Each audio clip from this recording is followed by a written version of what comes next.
this video, I'm going to show you where to place your stitches in your beginning chain. Most patterns will have you chain a specified number of chains and then tell you to place your stitches in those chains. Let's first show you the chains. Here's a chain. This is the top of the chain, the top of the stitch. There's the V. This is your back loop. This is your front loop. The back of the chain is, you can see it better when it pops out, that little bump right there is your back ridge loop. So you have your V, each stitch is a V, the top of the stitches, the normal top two loops, back loop, front loop. So when you go to place a stitch in a chain, you can, this is the main way, this is the most of the time this is the way I do it. You have your back loop, your front loop, and then this part that's sticking out there is the part of your back ridge. I usually stick my hook in the back loop and the back ridge loop. Those two right there. So there's two loops on top, one loop on bottom. And then yarn over and complete my stitch. There's one. So the next stitch, the next chain, there's your back loop, there's your front loop, and there's your back ridge loop. I'm going to put it back loop and back ridge. So I got two stitches, two loops on top, one loop on bottom, and then complete my stitch. I'll do one more and show you again.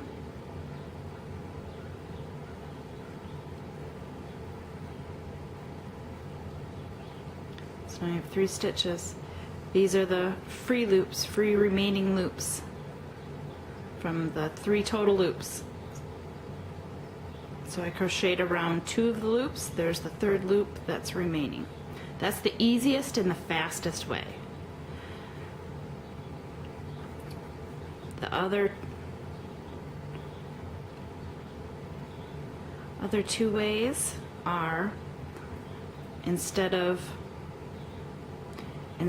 working with your top 2 loops facing you, you're going to turn it so your top 2 loops are facing up.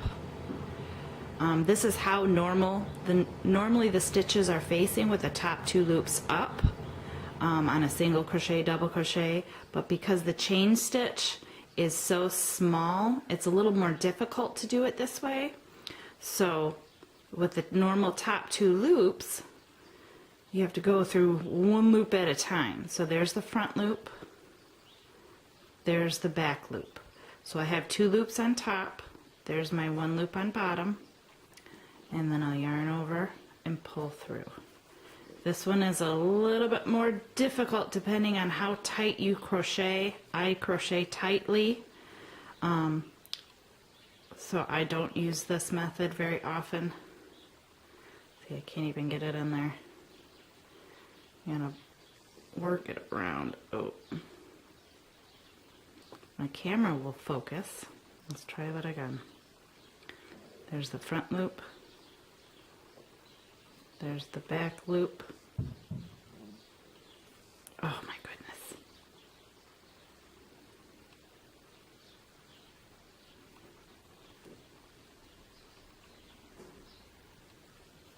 There we go. 2 loops on top, 1 loop on bottom, yarn over, pull through your loops. So you still have 1 loop on bottom and 2 loops on the top. That's normally how you work in a chain. You're always working around the 2 loops. And you always have 1 loop on the bottom. The 3rd way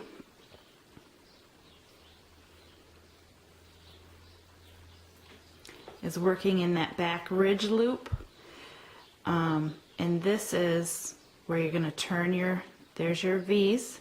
You're going to turn them down in that back ridge loop right there that's sticking out. You're going to stick it in just that one that one back ridge loop.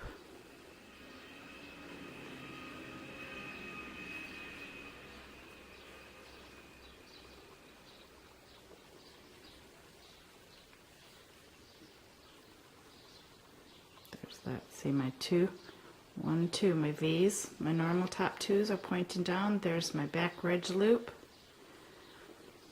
This is more of a specialty, I consider it a specialty method, only because it's nice because it leaves your 2 top loops facing the bottom. So if I were to continue,